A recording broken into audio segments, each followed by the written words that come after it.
even if that exception bill was getting heard in a committee tomorrow, the committee schedule still isn't available online.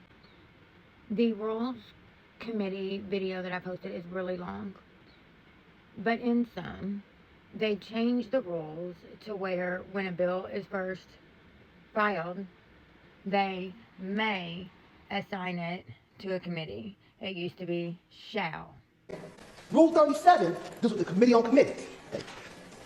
That measure has been changed to say this: all bills and resolutions bearing the force and effect of law shall, upon their introduction, be automatically referred to the Committee on Committees, which may, eliminate shall, which may refer same to the proper committee. Last year, when David Yates filed his exception bill, the rule was that it shall, meaning that's what the big deal was. They broke the rules by not hearing that bill. You used to have to be, every bill that was filed got to be discussed. Everybody had right to get their bill discussed.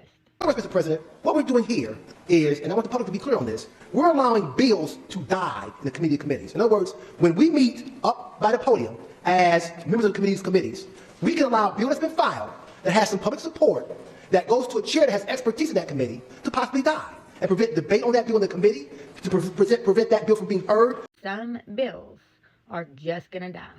They've also changed the 5-day process rule that kept bills at a pace slow enough that the public could realize they existed, so that legislators could read them and even know what they were voting on, so that debate could be had. Now, though, is no rule. Realistically speaking, you could see a bill fly through before the public ever knew it existed.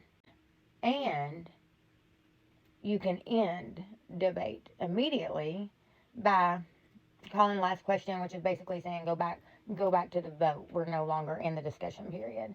And then people could just vote.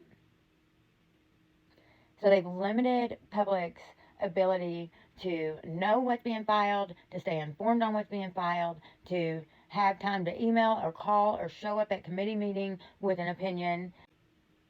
And they have limited our legislators' ability to communicate that with us, to knowledgeably vote on bills, because they're not going to have as much time to research them. They've also limited, you're no longer allowed to read anything. Like, it could be from an expert, it could be from a constituent, it could be from a prisoner. You know, if you're discussing certain bills that apply to people, you want to uplift the voices that they affect. You're not allowed to do that anymore either. And not only did they do this in the Senate, they did it in the House as well. I wish that we had Pam Stevenson as Attorney General right now, because I feel like this is something you can take to the Supreme Court. It's our constitutional right to know what's going on and to be able to have an opinion and to voice that opinion. But we don't even know the schedule.